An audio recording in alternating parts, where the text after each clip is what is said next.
I want to talk about financial sovereignty today. And I want to be clear about what I mean because that phrase gets thrown around a lot. And most of what it's attracted to is side hustle culture rebranded for women or manifestation content that skips practical entirely. Real financial sovereignty is neither of those things. It's not about how much you make, it's not about the number in your account, and it's definitely not about performing wealth on social media. It's about the relationship you have with money, how you think about it, how you move with it, the decisions you make from it, and what it reflects back to you about who you actually are. That is what we're talking about today. She knows her numbers. The first thing a financially sovereign woman does differently is she knows her numbers. Not approximately, not a rough idea, exactly. She knows what comes in every month. She knows what goes out. She knows the difference between the two. And she knows what she is doing with that difference intentionally. Most women do not know their numbers. And it's not because they are bad with money, it's because looking at the numbers brings up feelings they have not dealt with yet. The shame about what they are, where they are, the fear about whether it's enough, anxiety about what it means about their future. So they avoid it. They check the balance only when they have to. They move money around reactively instead of proactively. They operate on a feeling like, I think I am okay, instead of a fact. And you cannot build from a feeling, you can only build from a fact. That's just how it is. The sovereign woman looks at her numbers with clear eyes, not because she has it all figured out, but because she has decided that clarity, even uncomfortable clarity, is more valuable than false comfort of not knowing. She opens the account, she runs the numbers, she faces what's in there, and then she makes a plan. That is the first shift. Not a bigger income, not a better opportunity, just the willingness to look clearly at what is already there. She makes decisions from intention. The second thing she does differently is she makes financial decisions from intention, not from emotion. Most women make financial decisions from one of two emotional states. The first one is fear. I cannot afford to lose what I have, so I will not move. I will not invest.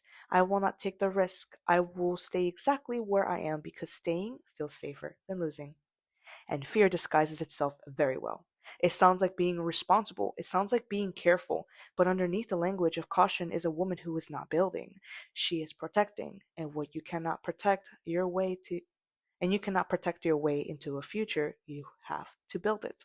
The second state is impulse. I have been working hard and I deserve this. I will figure out the money later. I just need this right now. And impulse disguises itself as self care, as reward, as the idea that if you cannot enjoy your money, what is the point? But impulse spending made from an emotional place rather than intentional one is just another form of self abandonment. You are choosing the feeling right now over the woman you are trying to become. A sovereign woman makes her financial decisions from a third place, intention. She asks one question before she moves money in any direction. Does this align with what I am building? Not what feels good right now, not what fear is telling me to avoid, what I am actually building. And does this decision move me closer to it or further away?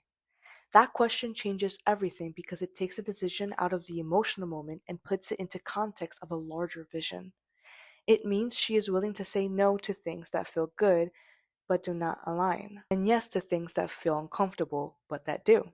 That discipline, the ability to choose intentional decision over the emotional one, is one of the most powerful financial skills a woman can develop, and it has nothing to do with how much money she makes. She does not outsource her financial power. The third thing, and this is the one nobody talks about openly, she does not outsource her financial power.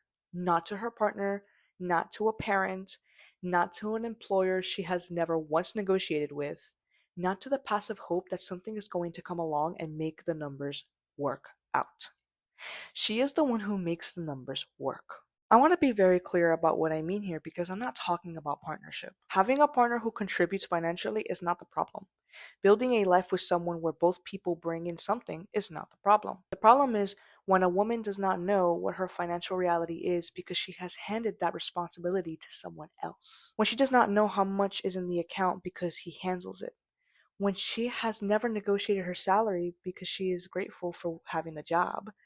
She does not have when she does not build her own financial foundation because she is operating on the assumption that someone or something will always be there to catch her. That is financial dependence. And financial dependence, regardless of how comfortable it looks on the outside, is a form of self abandonment. Because the moment that person leaves, that job ends. The situation changes. She is starting from zero, with no foundation, no knowledge, no practice, no history of making her own financial decisions. And starting from zero at the point is not just financially difficult, it is emotionally devastating. She is not just building her bank account, she is rebuilding her sense of self as a woman who can stand on her own. The sovereign woman built her own foundation, even inside a partnership, even when it's uncomfortable, even when it requires having conversations she has been avoiding for years. She asks the questions, she reads the statements, she knows where she stands. Not because she does not trust the people in her life, but because she knows that trusting herself is non negotiable. She is not ashamed of her starting point. The last one, and I think this is the most important one, she is not ashamed of where she is starting from. Most women spend enormous energy hiding their financial reality from their friends, from their families, from the people they are in relationships with, from themselves. They perform a version of financial stability that does not match what is actually happening because the gap between where they are and where they think they should be feels like a personal failure, like evidence that something is wrong with them, like proof that they are not as capable or as together as they present themselves to be. And that shame, that performance, keeps them stuck. Because you cannot fix what you will not look at. You cannot build from a foundation you are pretending that does not exist. You cannot close the gap you refuse to measure. The sovereign woman looks at where she is with clear eyes. Not with judgment, not with the story of what it means about her worth or her intelligence or her potential, not with the weight of everything she thinks she should have done differently. Just, this is where I am, this is what I have, this is what I owe, this is the gap. And this is what I'm doing today. Not someday, not when I feel ready, not when the circumstances are better, today, to start closing it. That clarity, the willingness to see without flinching, that is what separates a woman who talks about financial freedom from the woman who actually builds it. Not her income, not her opportunities, not where she started. Her willingness to look clearly and move anyway. So here's what I want to leave with you. You do not need more money to start becoming a financially sovereign woman. You need a different relationship with the money you already have. Start with your numbers. Know them exactly, not approximately, exactly. Make one intentional decision this week instead of an emotional one. Find one place where you have outsourced your financial power and start reclaiming it. And look at where you are honestly, without shame, without performance, just clearly. That is the work. It's not glamorous. It does not make a great aesthetic, but it is the foundation that everything else gets built on. This is what Valesżzine is about. Not just the aesthetic of feminine power, the actual practice of it.